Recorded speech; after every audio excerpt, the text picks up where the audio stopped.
Terima kasih saudara, Anda masih bersama kami dalam Sumsel Menyapa dan kini kita ikuti informasi selanjutnya. Saat ini semakin banyak generasi muda yang menuangkan ide kreatifnya di dalam bentuk pementasan teater. Pementasan teater ini dimanfaatkan sebagai bentuk penyampaian pesan moral yang dapat dijadikan contoh bagi para penonton.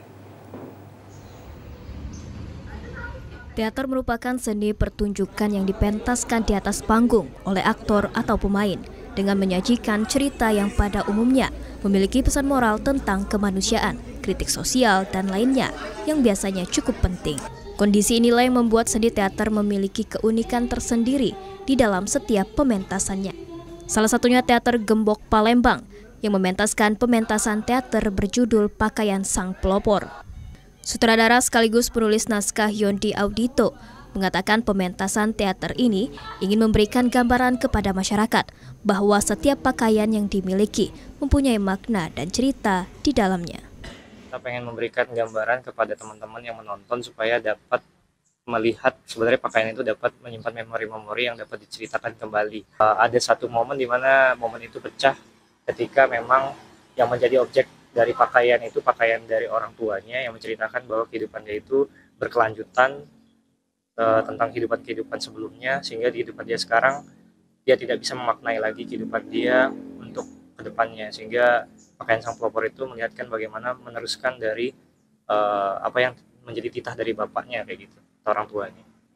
Sementara itu, Kinan, salah seorang aktor dalam pementasan teater, mengatakan tak mudah menjadi aktor dalam memerankan suatu peran.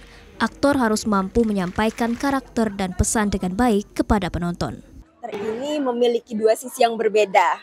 Ada karakter yang biasa untuk digunakan sehari-hari, yang pada umumnya, dan juga ada satu karakter yang cukup challenging bagi saya. Karakter ini mungkin terlihat sangat biasa, namun saat diperankan itu beban untuk memainkannya sungguh berat agar pesan yang disampaikan itu dapat sampai kepada penonton.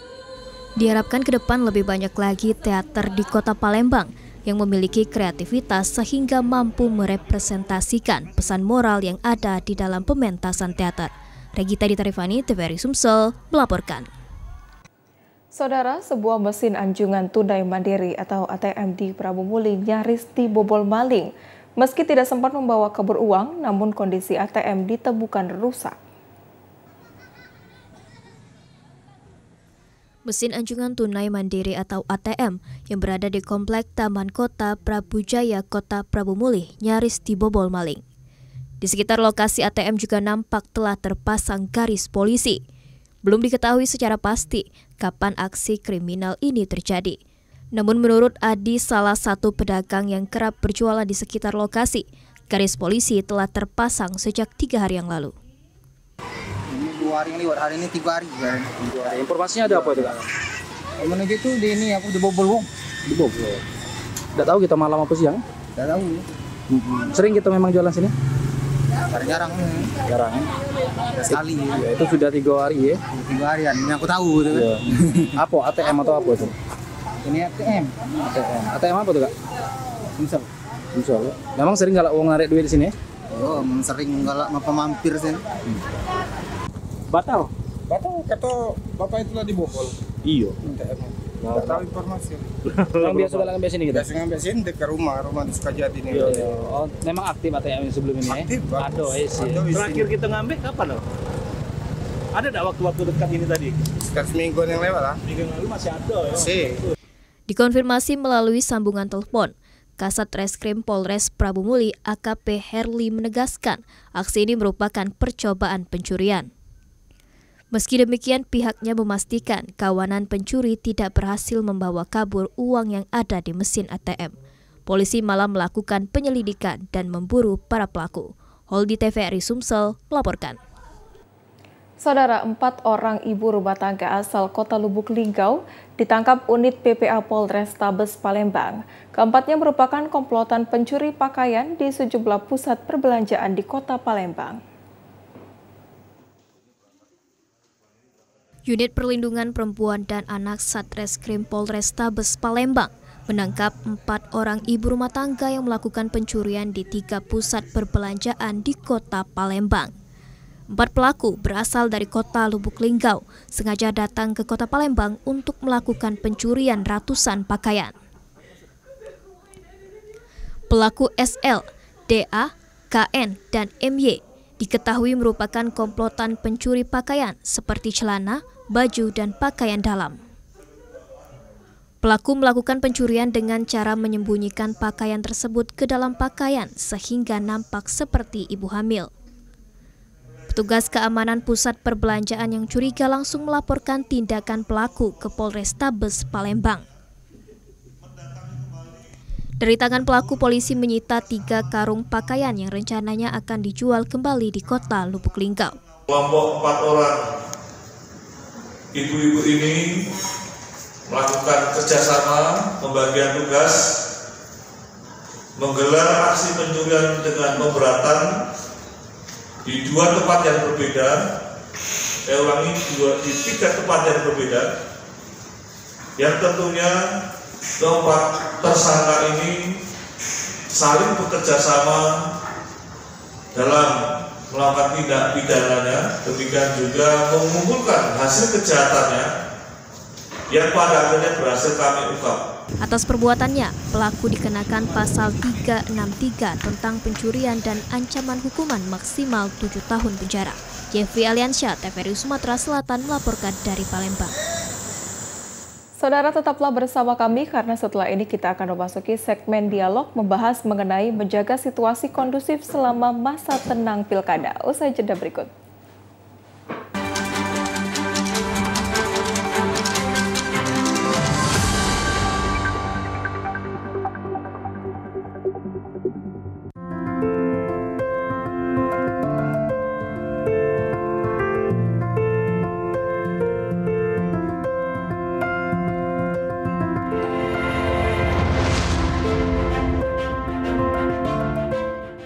Udah pada tahu belum sih? Sebentar lagi kita bakal milih lagi loh.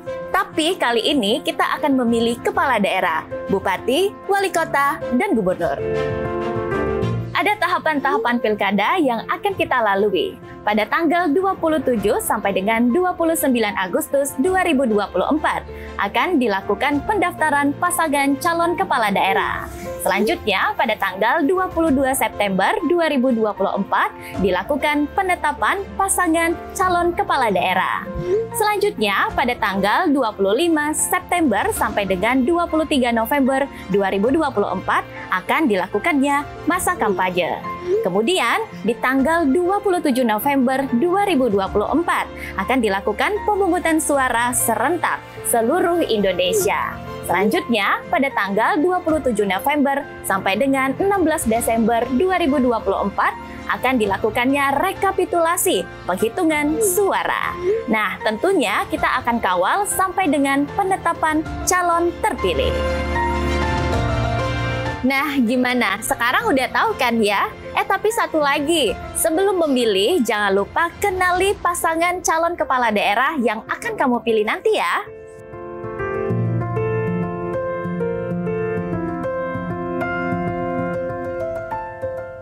Ingat ya, 27 November 2024, gunakan hak suaramu.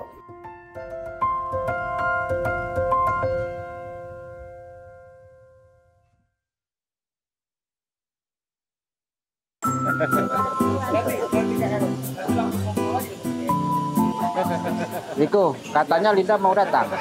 Kok belum datang sampai sekarang? Winda mungkin Pak. Winda udah kita hubungin. Maklum lah dia kan lagi sibuk ngurus usaha kopinya Pak. Mungkin sebentar lagi dia datang. Hai, maaf ya telat. Biasalah jalanan macet. Ibu-ibu sosialita lah. Kan arisan kan di mana-mana. Mumpung lagi lengkap. Selfie yuk. Pak Erli, ini tangannya tidak boleh seperti ini Pak Erli. Oh iya, kan kita lagi masa pilkada. Untung belum ke foto ya. Jadi di masa pilkada sekarang ini sebagai aparatur sipil negara atau ASN, dilarang untuk berpose foto dengan jari, menunjukkan angka, isyarat, dan juga simbol-simbol tertentu. Jaga netralitas, jaga kebersamaan, kerukunan, serta persatuan dan kesatuan.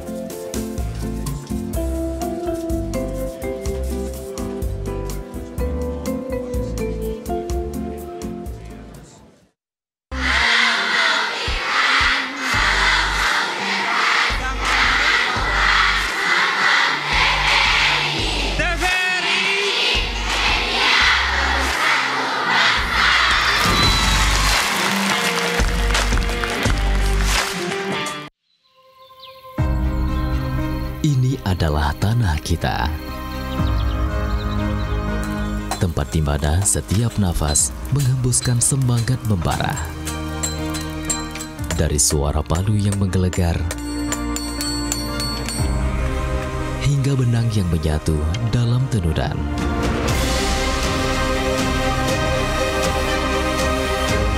Semangat yang tak pernah padam adalah simbol dari harapan.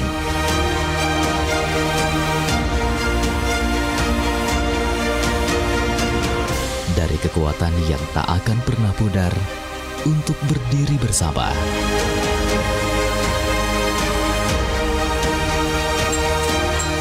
Sebagai satu bangsa yang tak terpisahkan.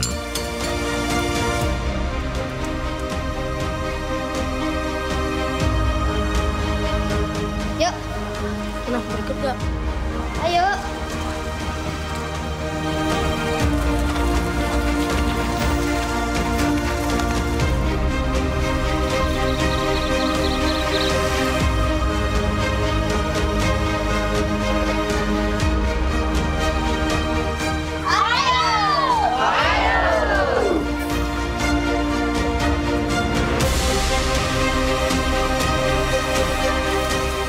Di bawah langit yang sama, kita bersatu. Tak ada yang lebih kuat dari kebersamaan.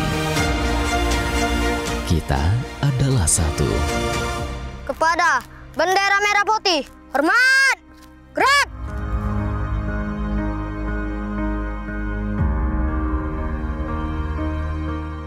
Kita adalah Indonesia.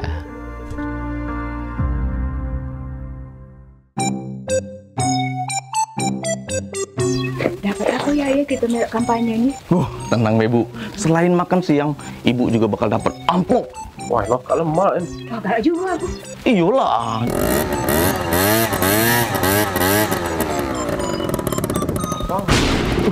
Ada musik keluar. Lo kak kena marah. Ini kan ini. Itu keluar jam kerja. Singitan dulu kita. Yuk.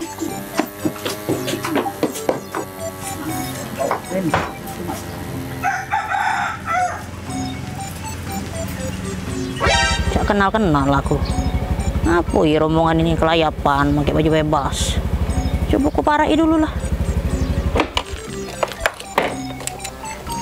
Ya, cacam ya arah ya kerupuk. Aku juga gawe, oi. Kita di sini kamu nih, ha? Ambil benda pusaka, Bu. Alasan kulo gawe nih. Apa kau berjalan-jalan pakai baju bebas ini, jam gawe? Kami nak ke lapangan, Bu. Lapangan ngapui? Nak kampanye, Bu. Kami mau ramelo ih. Nah, itulah kak teman-teman bertanya. Tahu tak? Ada galo aturan mainnya ini nih. Maksudnya sama mana, Bu? Yang namanya ASN itu tidak boleh kampanye. Lah, kampanye secara virtual di sosmed lagi tidak boleh. Apalagi ke lapangan cak kau ini. Ah, Ibu, ini kan masih sanak dulur aku, Bu. Apa-apa kali ya? Mogol anak dulur, mamang, bibi, uwa, uwe kau. Kalau kau terbukti tidak netral, galak kau, kena kurungan penjara maksimal 1 tahun dan kena denda 12 juta rupiah. Mati mama. Kamu galak? Enggak, Bu, enggak, Bu. Sudah, main ini, gantilah baju, balik lagi kamu ke kantor, berhentilah. Siap.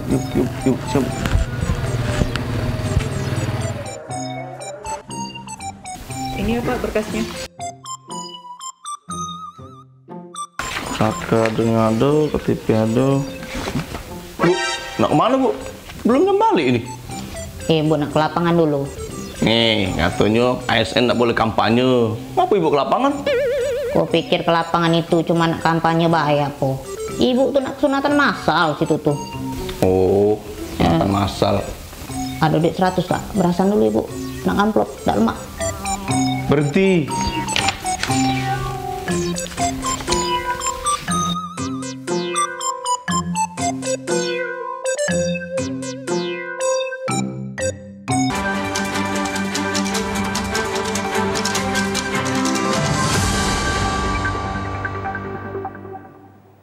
Terima kasih saudara, Anda masih bersama kami dalam Sumsel Menyapa dan kini kita akan memasuki segmen dialog.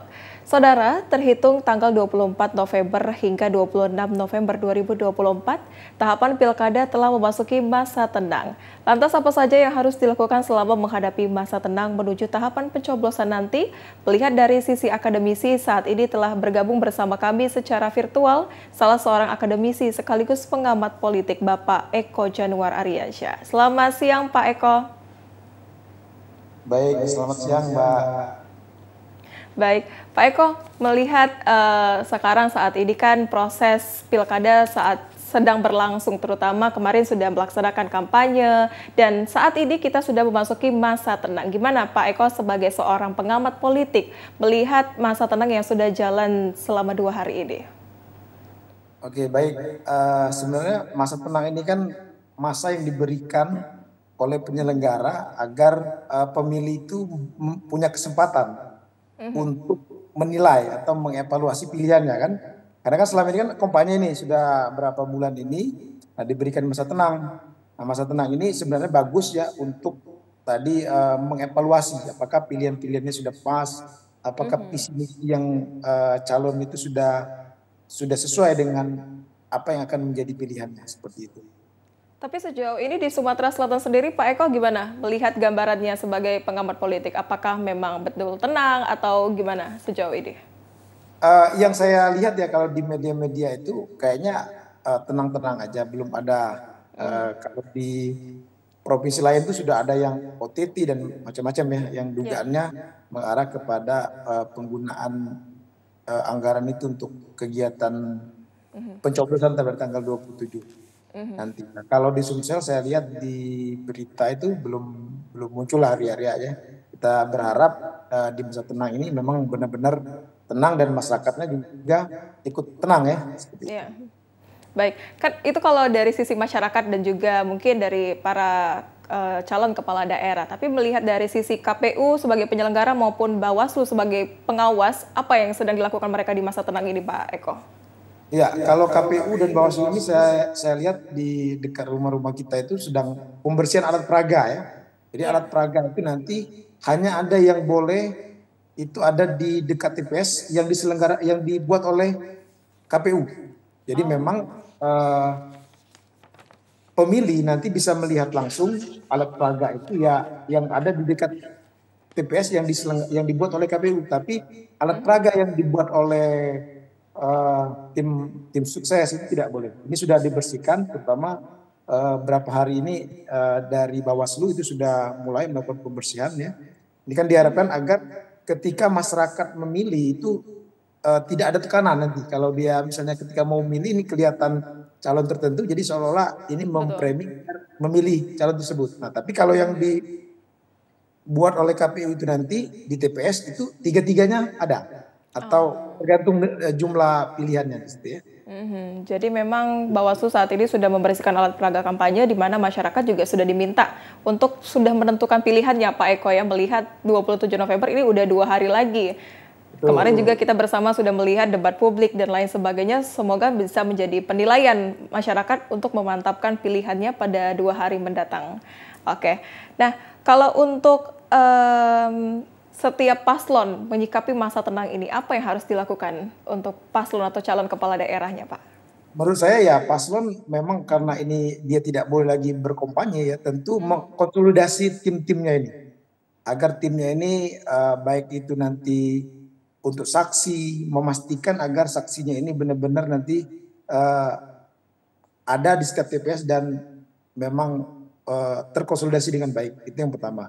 Yang kedua menurut saya, paslon itu harus memberikan edukasi juga kepada timnya, kepada pendukungnya untuk tidak melakukan kampanye hitam atau kampanye negatif calon lain, ataupun melakukan tadi yang sering ditakutkan itu ya money politik ya, terutama untuk menjanjikan sesuatu, menyediakan barang atau uang agar orang memilih atau tidak memilih calon lain. Itu yang poin-poin pentingnya. Ya, berbicara tentang money politik, Pak Eko, ini gimana mengedukasi masyarakat terkait dengan jangan adanya money politik atau jangan menerima money politik itu sendiri?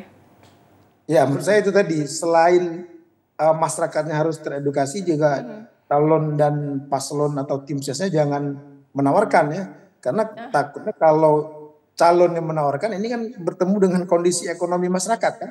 Nah akhirnya masyarakat ya melupakan rasionalitasnya untuk memilih seperti itu. Yang kedua, memang pengawasan dari Bawaslu atau Panwascam, Panwasdes ya, itu harus memberikan pengawasan yang intensif dalam beberapa hari ini agar yang dikatakan serangan fajar atau money politik itu bisa dihindarkan seperti itu. Sehingga kita memang pemilu kita ini menghasilkan pemimpin yang memang berkualitas secara kualitas dan secara prosedural kita tidak melanggari undang-undang atau peraturan seperti itu. Kalau selain dari money politik, Pak Eko, adakah potensi-potensi pelanggaran lain di masa tenang ini menghadapi pencoblosan nanti?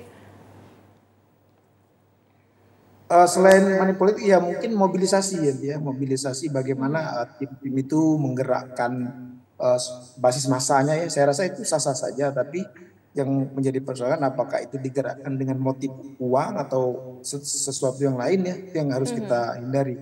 Nah selain itu juga menurut saya di tahap akhir pemilu pencoblosan, setelah itu ini kan jangan sampai antar pendukung ini saling mengklaim tanpa data yang jelas, kemudian terjadi gesekan-gesekan sosial yang sebenarnya harus kita hindari seperti itu. Kalau dari sisi aparat keamanan, Pak, melihat tadi mungkin setelah pencoblosan, mungkin ketika nantinya semua kita tidak harapkan adanya keributan saat penghitungan suara atau lain sebagainya, apakah aparat keamanan sebagai Bapak melihat sebagai pengamat politik sudah amankah atau sudah siapkah menghadapi hari pencoblosan nanti? Ya, kalau saya lihat dari berita ya 2 hari 3 hari ini banyak pernyataan dari Polda, dari aparat TNI juga ikut membantu ya. Berharap memang pilkada ini harus kondusif seperti itu.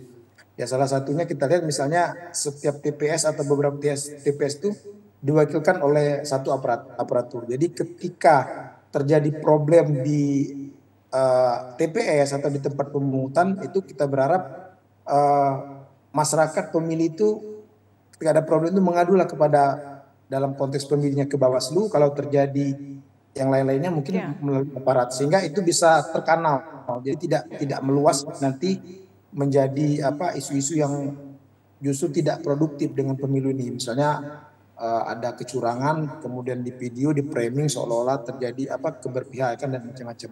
Yang kedua juga penting bagi saya, bagi kita aparaturnya memang netral seperti itu. Ketika terjadi problem antar pasangan, dia bisa menengahi. Itu yang harus ditekankan, jangan sampai aparaturnya juga berpihak. Nah ini akhirnya terjadi chaos yang tentu tidak kita inginkan seperti itu. Baik, dan kita juga melihat tadi bisa dikatakan dari aparat sudah siap Pak ya, dari penyelenggara juga sudah siap, tapi semoga nanti ke depannya penyelenggaraan 27 November atau pemungutan suara juga berjalan dengan lancar, aman dan damai Pak Eko ya. Oke, kalau untuk dari masyarakat sendiri Pak Eko gimana melihat sejauh ini masyarakat terlibat mungkin melihat debat publik atau bagaimana partisipasi masyarakat saat ini? Apakah sudah jauh lebih baik dari pemilihan sebelumnya? Ya, kalau kita melihat apakah nanti pemilihnya meningkat atau tidak, mungkin pasca pemilu ya kita akan lihat persentasenya. Dan menurut saya lewat debat publik yang disiarkan melalui YouTube atau TV-TV itu, saya lihat masyarakat sudah melek ini untuk melihat misi calon itu dari debat. Ini kan kelihatan nih kualitasnya seperti apa ketika dia merespon pertanyaan dari panelis atau ketika dia menanggapi isu-isu yang sedang muncul saat ini. Nah itu saya berharap masyarakat lewat itu akan bisa menentukan pilihannya. Nah, inilah masa tenang ini sebenarnya masa yang diberikan sebagai alat untuk mengevaluasi pilihan-pilihan dari pemilih atau masyarakat itu agar tidak berada di bawah tekanan seperti itu. Itu yang diharapkan kita. Ya, jadi semakin kita mendekati masa pencoblosan atau hari pencoblosan nanti, masyarakat juga sudah siap dari masa tenang ini memikirkan siapa pemimpin yang akan dipilih atau pilihannya apa ya Pak ya. Oke, kalau untuk tantangan mungkin yang harus dihadapi oleh KPU dan Bawaslu mungkin Pak dalam masa tenang maupun nanti menjelang pencoblosan itu seperti apa Pak? Ya, kalau dari KPU saya rasa yang paling penting karena dia penyelenggara ya, dia memastikan logistik itu tersalurkan sampai ke TPS-TPS. Apalagi kondisi kita ini kan banyak daerah-daerah yang jauh, yang rawan atau infrastrukturnya belum baik. Nah itu tantangan bagi KPU untuk agar logistik ini tidak bermasalah nanti di pencoblosan. Itu bagi KPU. Yang kedua, tadi memastikan juga bahwa aparat KPPS itu siap ya. Jangan sampai peristiwa pemilu yang dulu itu terulang, misalnya banyak KPPS sakit dan sebagainya. Harus ada mitigasi dari KPU atau penyelenggara ini untuk memastikan ada tersedianya dokter atau tenaga kesehatan yang memadai. Itu yang kalau dari KPU. Kalau dari Bawaslu tadi memastikan bahwa di masa tenang ini sampai ke pencoblosan dan pasca pencoblosan itu tidak terjadi tadi pelanggaran, baik itu pelanggaran pidana pemilu dan sebagainya macamnya. Nah kita apresiasi ya teman-teman Bawaslu yang sudah bekerja untuk melakukan pengawasan dan melakukan perlu mitigasi dini tadi terhadap wilayah-wilayah yang memang beberapa daerah kita kan ada yang rawan konflik sosial gitu ya, atau chaos lah. Nah itu kalau bisa harus dimitigasi dan dipastikan aparat-aparat yang hadir yang ada di situ itu bisa mengantisipasi nanti ketika terjadi persoalan pada saat pemilihan seperti itu.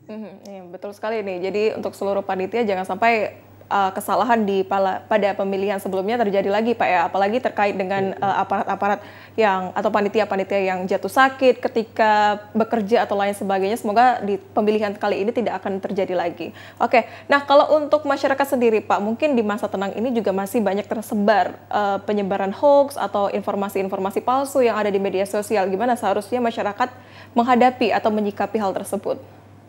Nah itu tadi yang saya sampaikan tadi ya. Masyarakat saya yakin pengen mendapatkan pilihan yang terbaik. Nah ini yang perlu kita sampaikan juga itu kadang pendukung ini antara pendukungnya ini jangan sampai melakukan yang tadi melakukan penyebaran berita hoax, kemudian berita-berita palsu yang disebar agar untuk mempengaruhi pilihan yang lainnya seperti itu ya. Masyarakat harus cerdas dan melek dengan informasi tersebut dan meng-cross check seperti itu kan. Ada peristiwa kalau di Sulawesi itu ada yang menyebarkan bahwa calonnya mengundurkan diri gitu ya. Ada juga yang menyebarkan calonnya meninggal. Nah itu kalau saya rasa ya masyarakat juga harus teredukasi dengan baik ini terutama paslon masing-masing ya. Jangan sampai kita bertarung secara bermartabat, secara demokratis dengan prosedur yang sudah kita sepakati bersama. Nanti siapapun yang terpilih nanti itulah pemimpin kita yang terbaik seperti itu. Sehingga kita menggunakan cara-cara yang bermartabat maksudnya dalam kontestasi pemilu ini seperti itu. Betul sekali, seperti kata orang-orang bahwasanya masyarakat harus cerdas memilih Pak Eko ya. Oke. Kalau untuk perbandingan nih Pak, mungkin kita bisa melihat atau menjadikan bahan evaluasi masa tenang kali ini pada pilkada, apakah lebih baik dari masa tenang pada pemilihan sebelumnya, mungkin pemilu tahun ini kemarin? Ya, karena kalau pemilu kan konstelasinya kan nasional ya, nah kalau pilkada ini konstelasi lokal. Nah tentu yang calon ini sudah mulai siap-siap dan ini ya, saya rasa yang lebih harus antisipasi itu yang lokal ini, karena antar calon kan bersaingnya ketat kan, di daerah kan ada beberapa calon dan sebagainya macam. Kalau pemilu presiden ya timnya tidak terlalu ini ya. Makanya tadi perlu pengawasan yang netral dari Bawaslu dan aparat agar jangan sampai ikut menjadi bagian daripada salah satu tim. Nah ini yang harus kita antisipasi seperti itu. Betul sekali. Jadi pilkada ini bukan hanya tugasnya KPU dan juga Bawaslu, melainkan tugas seluruh aparat dan juga kita sebagai masyarakat Pak Eko ya. Oke. Termasuk masyarakat juga harus ikut mengawasi dan sebagainya macamnya. Bukan hanya di polisi atau Bawaslu yang mengawasi, tapi masyarakat juga harus berpartisipasi, bukan hanya memilih tapi juga memberikan pengawasan agar pemilu yang untuk memilih pemimpin ini benar-benar diselenggarakan secara demokratik yang substantif seperti itu. Betul sekali. Oke, mungkin terakhir Pak Eko terkait dengan imbauan kepada masyarakat dalam menghadapi 27 November mendatang yang 2 hari lagi kita akan melaksanakan hari pencoblosan. Baik, saya rasa yang paling penting masyarakat dengan masa kampanye yang lumayan panjang ini silakan untuk menilai lagi atau mengevaluasi pilihannya, kira-kira mana yang paling baik dari pemimpin-pemimpin yang ditawarkan oleh KPU ini yang sudah terseleksi. Kita pilih yang terbaik, yang punya misi, yang punya gagasan untuk pembangunan, terutama di daerah Sumatera Selatan ataupun di kabupaten-kabupaten yang ada di Sumatera Selatan. Pilihlah dengan cara yang cerdas, tanpa menggunakan politik uang dengan pendekatan-pendekatan yang lain, tapi gunakanlah logika yang rasional sehingga nanti memang pemimpin yang didapatkan itu adalah pemimpin yang benar-benar diharapkan oleh masyarakat. Mungkin itu Mbak, terima kasih. Baik, terima kasih Pak Eko. Kita semua berharap tentunya pemilihan kepala daerah tahun 2024 di Sumatera Selatan ini berjalan dengan aman, lancar, dan damai. Terima kasih Pak Eko sekali lagi kami ucapkan sudah menyempatkan hadir dan membagikan wawasan bersama kami dalam Sumsel Menyapa hari ini. Selamat siang Pak Eko. Selamat siang Mbak. Baik. Dan saudara, tentunya pada 27 November mendatang, jangan lupa untuk datang ke TPS, gunakan hak suara Anda, jaga kondusivitas, agar Pilkada 2024 di Sumatera Selatan berjalan dengan aman, lancar, dan damai. Akhir kata, saya Seli Oli Ramadanti, mewakili kerabat kerja yang bertugas mengucapkan terima kasih atas kebersamaan Anda. Terus saksikan Sumsel Menyapa setiap hari Senin hingga Jumat pukul 11 waktu Indonesia Barat. Sampai jumpa, wassalamualaikum warahmatullahi wabarakatuh.